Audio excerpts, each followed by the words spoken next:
నమస్తే అండి. ప్యానెల్లో ఉన్న సభ్యులకి అలాగే మన 99 టీవీ ప్రేక్షకులందరికీ కూడా గుడ్ మార్నింగ్. ప్రజల ఆశీస్సులు ఉంటే, ప్రభుత్వ పరిపాలన బాగుంటే 30 ఏళ్ళు ఏంటి కాదు సార్, 40 ఏళ్ళు, 50 ఏళ్ళు, 60 ఏళ్ళు కూడా ఉండొచ్చు. మన పరిపాలన బాగుండాలి. ఆ పరిపాలన బాగుంటుందనే నమ్మకంతోనే మా మిత్రులు అలా మాట్లాడుంటారు. అయితే ప్యాలెస్ గురించి మీరు మాట్లాడుతున్నారు కాబట్టి, చంద్రబాబు నాయుడు గారు ప్రభుత్వంలోకి రాగానే ముఖ్యమంత్రిగా ప్రమాణ స్వీకారం చేసిన వెంటనే పవన్ కళ్యాణ్ గారు కూడా అసలు ఈ ప్యాలెస్ ఎందుకు కట్టారు, దేనికి ఉపయోగించారో కూడా మాకు అర్థం కావడం లేదు అని చెప్పి ఆయన ప్రస్తావించారు. అంటే మీరు ఇక్కడ అర్థం చేసుకోవాల్సింది ఏంటంటే, దాన్ని దేనికో దానికి వాడుకోవాలంటే 400 కోట్ల రూపాయలు విలువ గల ఒక భవనాన్ని దేనికి వాడుకుంటారు సార్?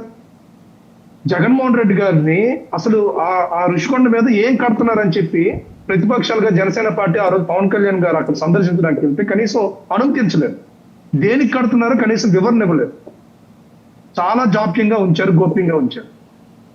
తీరా చాలా పెద్ద ఎస్కలేట్ అయిన తర్వాత, రచ్చ అయిన తర్వాత అప్పుడు గవర్నర్ గారు వచ్చి ఉండొచ్చు, ప్రధానమంత్రి గారు వస్తే ఉండొచ్చు, ఎవరైనా ఓవర్సీస్ డెలిగేట్స్ వస్తే వచ్చి ఉండొచ్చు అని చెప్తున్నారు. ప్రధానమంత్రి గారు వైజాగ్ ఎన్నిసార్లు వస్తారు సార్? 3 నెలలకు ఒకసారి వస్తే వచ్చి ఉండొచ్చు, 6 నెలలకు ఒకసారి వస్తారు. ఆ ఒక్కసారి వచ్చిన దానికి 400 కోట్ల రూపాయలు ఖర్చు పెట్టి ఒక భవనాన్ని కట్టాలండి. మనకు ఐఎన్ఎస్ గెస్ట్ హౌస్ ఉంది కదా, ఆల్రెడీ ప్రభుత్వ భవనం ఉంది కదా, లేకపోతే ప్రైవేట్ హోటల్స్ చాలా ఉన్నాయి ప్రధానమంత్రి గారికి ఆతిథ్యం ఇవ్వడానికి. ఐఎన్ఎస్ గెస్ట్ హౌస్ చాలా సేఫ్టీ గెస్ట్ హౌస్. వీళ్ళు ఏ సేఫ్టీతో కట్టేశారని చెప్పి ఈ బిల్డింగ్ ని ప్రధానమంత్రి గారికి గెస్ట్ హౌస్ కింద ఇస్తారు, గవర్నర్ గారికి గెస్ట్ హౌస్ కింద ఇస్తారు. 400 కోట్ల రూపాయలు ఖర్చు పెట్టి ఒక భవనాన్ని కట్టాలా? ప్రజాదానాన్ని అంత దుర్వినియోగం చేయాలా? వీళ్ళ దుర్బుద్ధి ఏంటంటే, ఆ భవనాన్ని వీళ్ళు జగన్మోహన్ రెడ్డికి ఇంకో ప్యాలెస్ లా వాడుకుందాం అనుకున్నారు. ప్రతిపక్షాలు చాలా తీవ్రంగా ప్రతిఘటించడంతో దాన్ని ఏం చెప్పాలో అర్థం కాక దాన్ని అలా వదిలేశారు. ఈ రోజు చంద్రబాబు నాయుడు గారు, పవన్ కళ్యాణ్ గారు దాన్ని దేనికైనా ఉపయోగించాలంటే దానికి తగ్గ ఇది కనిపించాలి. 400 కోట్ల రూపాయల భవనం దేనికి వాడతాం? అది ఈ రోజు చంద్రబాబు నాయుడు గారు నిన్న ప్రస్తావించడం జరిగింది. ఎందుకు ప్రస్తావించారు? జగన్మోహన్ రెడ్డి గారు ఒకవైపు, సజ్జల రామకృష్ణారెడ్డి గారు ఒకవైపు ఈ యోగా డే పెద్ద డ్రామా డే అని చెప్పి, యోగా కోసం చాలా ఎక్కువ ఖర్చు పెట్టేశారని చెప్పి. సార్ అంటే ఏంటి? గంజాయి తాగి అక్కడ రోడ్డు మీద కొట్టుకుంటున్నారు, పోలీసులు కొడితే వాళ్ళని పరామర్శించడానికి వెళ్ళడం అది రాష్ట్రానికి మేలు జరిగే ప్రక్రియ. గంజాయి కొట్టి పోలీసులు పట్టుబడిపోయి ఆత్మహత్య చేసుకున్నోడికి విగ్రహం కట్టడం రాష్ట్రానికి పనికొచ్చే చర్య. వీళ్ళు అదే అంటున్నారు.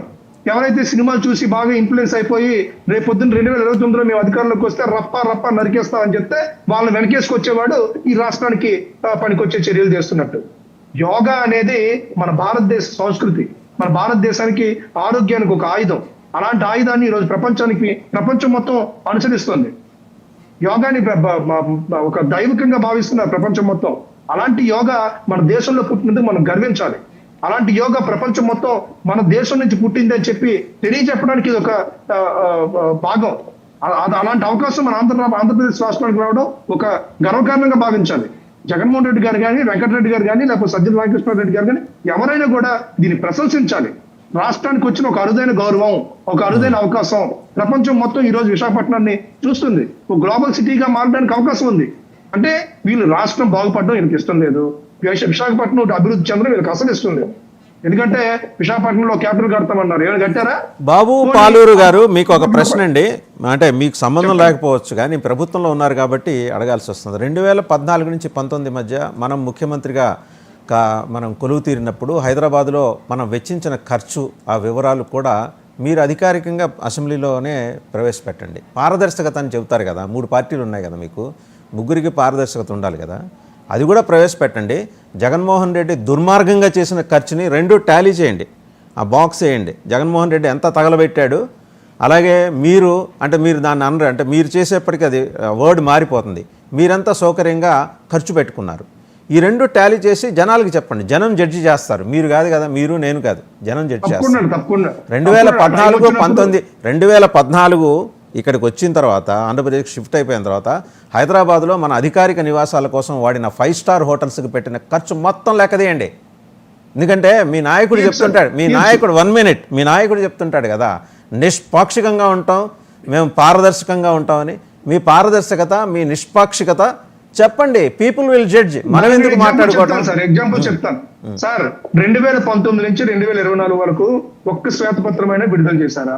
వెబ్సైట్ లో మీరు వాళ్ళ గతం మీకు ఎందుకండి? మీ భవిష్యత్తు గురించి అడుగుతుంటే వాళ్ళ గతం వాళ్ళు పోయారు, వాళ్ళు పోయారు 151 నుంచి 5 ఎగిరిపోయి 11 దగ్గర ఆగారు. శ్వేతపత్రాలు 150 అవన్నీ చేయకనే వాళ్ళు 151 నుంచి 5 ఎగిరిపోయి 11 దగ్గర ఆగారు. మీకు 164 ఉన్నాయి, మధ్యలో 6 ఎగిరిపోవాలనుకుంటే మీరు కూడా వాళ్ళ మాదిరే చేయండి. ప్రతి ఒక్క సార్ ఇప్పుడు మేము గత ప్రభుత్వంలో చేసిన తప్పుని ప్రస్తావిస్తూ మేము చేస్తున్న మంచి విషయాల గురించి మాట్లాడుతుంటే మీరు మీరు చేస్తున్న చెప్పుకోకుండా మేము చేసిన మీరు చెప్తారేంటి? ఎవరు చేసినవి? భజన చేస్తారంటే జగన్మోహన్ రెడ్డి ఎవరు చేసినవి? ఎవరు చేసినవి? ఎవరు చేసినవి? జగన్మోహన్ రెడ్డి చేసినవి 2019 నుంచి 2024 వరకు ఒక శ్వేతపత్రం విడుదల చేశారు. అన్ని పెట్టండి. నేను మీకు మొదట చెప్పింది అదే, మీరు ఎలా మొదట చెప్పింది అదే. అన్ని పెట్టండి. 2014 నుంచి 2024 వరకు ఎవరెవరు ఎంతెంత ఖర్చు పెట్టారు, పబ్లిక్ తగలబెట్టారు, మొత్తం పెట్టండి. అసెంబ్లీలో కూర్చోమనండి సార్. అసెంబ్లీలో అంటే వాళ్ళ అసెంబ్లీలో కూర్చోకపోతే మీరు ప్రజలకు జవాబుదారీ కాదా? మీరు ప్రజలకు చెప్పరా? మీరు ప్రజలకు చెప్పరా అంటున్నాను. ప్రజలకి వాళ్ళు రారండి, వాళ్ళు వదిలేయండి. మీరు ప్రజలకైతే చెప్పాలి కదా. మీరు ఒకటి గమనించాలి, అసెంబ్లీలో ప్రతిపక్షం అనేది రాకపోయినా, జగన్మోహన్ రెడ్డి వచ్చి కూర్చోకపోయినా బాధ్యతతో ప్రజలు ఎంతో గౌరవంతో అతను గెలిపించారు. ఆ గౌరవం లేకుండా అతను వచ్చి కూర్చోకపోయినా కూడా అసెంబ్లీలో ప్రతి ఒక్క అంశం గురించి మేము చర్చిస్తున్నామా లేదా? మా ఎమ్మెల్యేలు మా మంత్రులే ఎక్కడెక్కడ లోపాలు ఉన్నాయి, ఎక్కడెక్కడ ఏం చేయాలనేది మాట్లాడే పరిస్థితి. అంటే మేమే ప్రతిపక్ష పాత్ర పోషించాల్సిన పరిస్థితి వచ్చింది. జగన్మోహన్ రెడ్డికి ఆ మాత్రం బాధ్యత లేదండి. బయట ఏమో ప్రెస్ మీట్లోని బయట ప్రజల దగ్గర మాత్రం నాకు ప్రతిపక్ష హోదా ఇవ్వట్లేదు, ప్రతిపక్ష హోదా ఇవ్వట్లేదు. ఒకసారి సజ్జల రామకృష్ణారెడ్డి గారు నిన్నేం మాట్లాడారో చూద్దాం. 2014 నుంచి 2014 వరకు ఏం జరిగింది? 2019 రైట్. సజ్జల రామకృష్ణారెడ్డి గారు ఏం